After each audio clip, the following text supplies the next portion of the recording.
বাংলা সাহিত্যের কিছু গল্প নিয়ে আমার এক বিশেষ নিবেদন স্তুতি। আপনারা শুনছেন স্তুতি, আমি সৌরভ বেজ আজ নিয়ে এসেছি আপনাদের জন্য একটি নতুন গল্প, সকলের মা মাদার টেরিজা। শুরু হচ্ছে আজকের গল্প সকলের মা মাদার টেরিজা।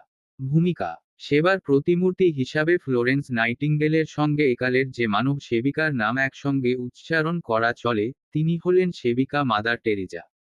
বিদেশিনী মার্গারেট নোবেল ভারতে এসেছিলেন বীরসন্ন্যাসী বিবেকানন্দের আদর্শে অনুপ্রাণিত হয়ে দরিদ্র ভারতবাসীকে সেবা করতে। মাদার টেরিজাও ভারতবর্ষে জীবন শুরু করেছিলেন সেবিকার মনোবৃত্তি নিয়ে। ভারতে এসে এখানে তিনি আটকে গিয়েছিলেন এদেশকে ভালোবেসে। নিবেদিতা যখন ভারতবর্ষে ছিলেন, তখন ভারত ছিল পরাধীন। তিনি পরাধীনতার শৃঙ্খল মোচনেও অংশগ্রহণ করেছিলেন। কিন্তু মাদার টেরিজা রাজনীতিতে কোনো অংশ নেননি। তিনি অশিক্ষার অন্ধকার দূর করে, ক্ষুধার্তের মুখে অন্ন তুলে দিয়ে, রোগীকে সেবা করে, দারিদ্রদ্র লাঞ্ছিত নৈরাশ্যে পীড়িত মানুষের কানে আশার বাণী উচ্চারণ করে, তাদের জীবনের পথে চলার শক্তি সঞ্চার করে দিতে চেয়েছিলেন।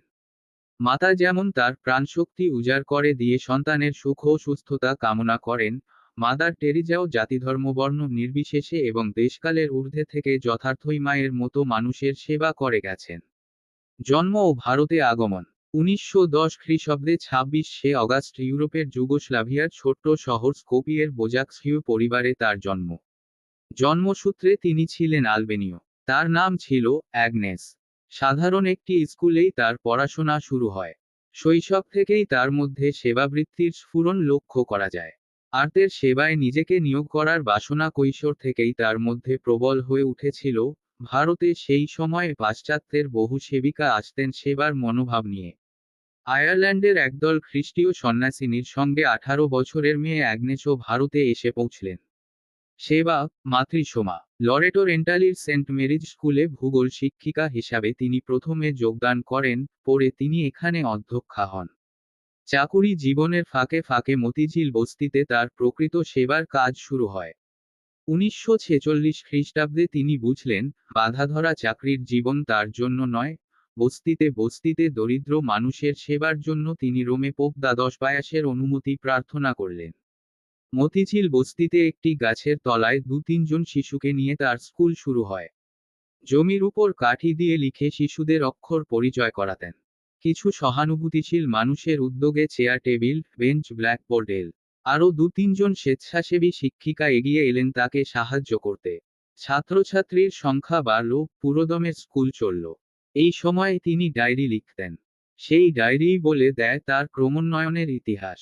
মাদার হাউস: 1948 খ্রিস্টাব্দে পোপের অনুমতিতে তিনি 14 নং ক্লিক লেনের একটি ছোট ঘরকে কেন্দ্র করে সেবার কাজ পূর্ণোদ্যমে শুরু করলেন। সঙ্গিনী হিসেবে পেলেন সুভাষিনী দাসকে।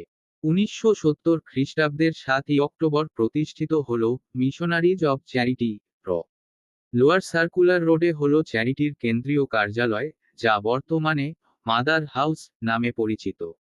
সেবা কেন্দ্র, দেশে বিদেশে। প্রায় শূন্য হাতে 10 জন সহযোগিনীকে নিয়ে মাদার সেবার কাজ শুরু করেছিলেন। শিশু থেকে বৃদ্ধ সকল অসহায়ের প্রতি তিনি তার সেবার হাত বাড়িয়ে দিয়েছিলেন। মাদার হাউজে র পাশেই গড়ে তোলেন শিশু ভবন, যেখানে পরিত্যক্ত শিশুরা আশ্রয় পায়। কালীঘাটে নির্মল হৃদয় নামে এক সেবাকেন্দ্র গড়ে তুললেন। টিটাগড়, আসানসোল, দিল্লিতে কুষ্ঠরোগীদের জন্য তৈরি হলো আশ্রম। ভারতের বাইরে America, Australia, Japan, Poland, Russia, যুগোস্লাভিয়ায় প্রতিষ্ঠিত হলো সেবাকেন্দ্র। সারা পৃথিবীতে 470টির বেশি সেবাকেন্দ্র প্রতিষ্ঠা তিনি করেছেন। এরই উদ্যোগে 5 লক্ষ পরিবারকে প্রতিদিন খাবার দেওয়া হয়। 124টি স্কুলে বস্তির ছেলে মেয়েদের পড়ানো হয়। 90,000 কুষ্ঠরোগী সেবা পান। 6টি অ্যাডস নিরাময় কেন্দ্র চালু আছে। মাদার টেরিজা সকলকেই শিশুজ্ঞানে অন্ন, বস্ত্র আর আশ্রয় দিয়েছেন, আর সেই সঙ্গে দিয়েছেন গভীর ভালোবাসা, মায়ের ভালোবাসা। সেবার স্বীকৃতি: মাদারের সেবার হাতকে শক্ত করেছেন বহু ধনাঢ্য ব্যক্তি তাদের অর্থ আর বিত্ত দিয়ে। নীলপাড় সাদা মোটা শাড়ি পরিহিতা কোনো মহিলা দেখলে সারা বিশ্বের মানুষের চিনতে অসুবিধা হয় না যে এরা মাদারের অনুগামিনী সেবিকা। বিশ্বের বহু রাষ্ট্রপ্রধান মাদারকে আহ্বান করে নিয়ে গিয়ে সম্মানিত করেছেন। জওহরলাল নেহরুর সুপারিশে তিনি পদ্মশ্রী পেয়ে গেলেন। দীর্ঘ সময় পরে ভারতরত্ন হলেন। তারপরে এল নোবেল পুরস্কার, অতঃপর ম্যাগসাইসাই, সোভিয়েতল্যান্ড দিল নেহেরু পুরস্কার, কেমব্রিজ এবং অক্সফোর্ড বিশ্ববিদ্যালয় তাকে ডক্টরেট দিয়ে সম্মানিত করল। ব্রিটেন তাদের সর্বোচ্চ সম্মান অর্ডার অফ মেরিট এ ভূষিত করল মাদারকে। এতগুলি পুরস্কার পেয়েও মাদার ছিলেন নির্বিকার। সেবা যার একমাত্র ব্রত, পুরস্কার প্রাপ্তির উচ্ছ্বাস তার কাছে তুচ্ছ। প্রয়াণ 1997 খ্রিস্টাব্দের 5ই সেপ্টেম্বর 87 বছর বয়সে মাদার টেরিজা খ্রিস্টলোকে প্রয়াণ করলেন। কায় তিনি আজ আমাদের মাঝে না থাকলেও বিশ্বের লক্ষ লক্ষ মানুষের হৃদয়ের বেদিতে তিনি আজও অবস্থান করছেন। কবির ভাষায় বলা যায়, নয়ন সম্মুখে তুমি নাই, নয়নের মাঝখানে নিয়েছ যে ঠাই। চিরায়ত আদর্শ। প্রয়াত মাদার টেরিজা আজ আর কোনো নামের সীমায় আবদ্ধ নন, তিনি এখন সেবার আদর্শে পরিণত হয়েছেন। এ আদর্শ হল চিরায়ত সেবার আদর্শ। আমাদের গর্ব এই যে, তিনি বিশ্বের হলেও তার সারা জীবনের সঙ্গে জড়িয়ে রয়েছে আমাদের এই ভারতবর্ষ, বিশেষভাবে কলকাতা।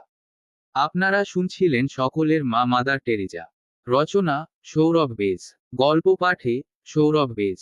গল্পটা যদি ভালো লেগে থাকে তবে চ্যানেলটা সাবস্ক্রাইব করে পাশে থাকবেন এবং বন্ধু ও পরিবারের মধ্যে শেয়ার করবেন।